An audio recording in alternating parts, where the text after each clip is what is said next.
What are your memories of Lou Albano as your manager when you went back? Oh, Lou's a great guy. Lou's funny son of a gun.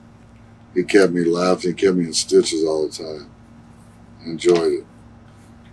But Wizard had passed away, and which was, I was planning on being with the Wizard, but then they put me with Lou because of that. But that was a trip. Was he funny outside the ring? I've heard a million stories on Oh, God. You have no idea. And if he started drinking and started telling stories, it was nonstop. He's like the Don Rickles of wrestling. You know, he just wouldn't stop. He'd just crack you up.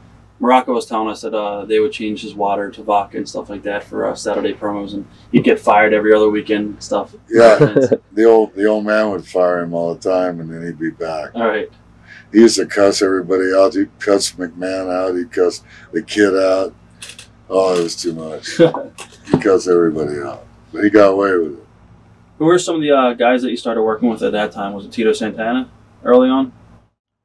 Yeah, because Tito's... when I first came back in with Captain, I worked a lot with Tito and some other guys. I think the deal was that they were going to do an angle with Orndorff and Tito, and Orndorff was missing shots here and there, so George Scott was a booker up there, he had been the booker in Charlotte. So he pitched to Vince. He says, "Well, let's do an angle with Greg and Tito." And Tito had a bad leg at the time. He needed to have an operation, so it fit right there, and I had to figure for it.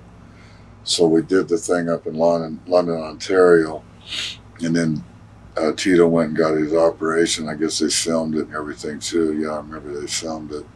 That sucker got over. That was a very good angle. What was it like working with him? Oh, Tito was probably my all-time favorite.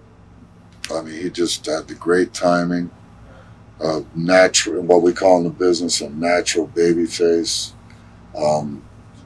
He could punch me in the face back and forth. I mean, it would hurt a little bit, but it looked like he was knocking my head off. And I could chop him and hit him as hard as I wanted to and never complained once. And we had some knockdown, drag-out fights, but they were fun because we knew we had the people.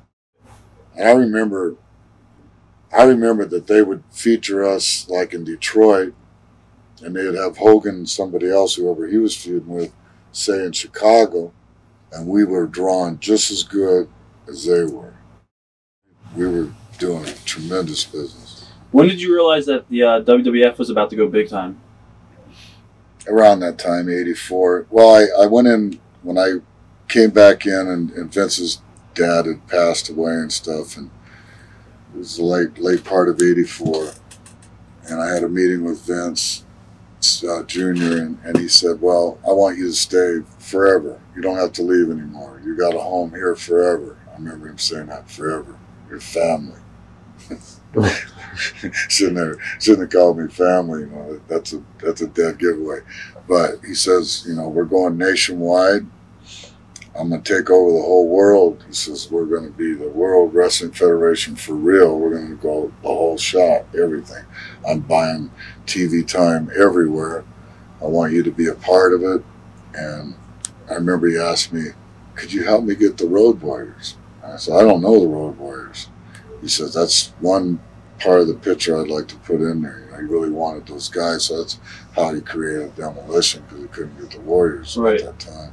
That was a long time after that. Yeah. But, so yeah, that's when I realized he was, you know, he told me he's going for the big deal, he's going for everything.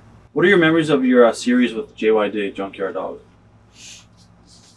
Well, JYD is another guy that was hard to work with. I remember I used to pound him and give him elbows and stuff like that, and then knock him down, where most baby faces would start shaking and come back up. He just friggin' lay there. And come on, I'd have to pull him up to hit him to knock him back down, and kept pulling him up. Great guy. He was over. But he just sometimes would get a little lazy in the ring. Right. What are your memories of WrestleMania 1? Well, that's when I wrestled him. Right, yeah. right. Supposed to wrestle Tito, and that would have been a great match. But I understood what George Scott wanted to do. He didn't want to give it away. You know, we'd already worked pretty much 6 months, and we were doing really good business. So he just put me in there with JYD. So, and then he had Tito come in and stooge me off that I used the ropes to beat JYD, so we could stretch our angle further. So, otherwise it would have been Tito. Did you ever believe that Vince was going to put the belt on you before Hogan came in? Like the world belt? Yeah, the world belt. I thought I had a good shot at it because he had told me, and I'd heard from George and some other people that he loved my work because I was so convincing. So I thought I had a real good shot at it. But I think Hogan got it because he was bigger and, you know, much bigger.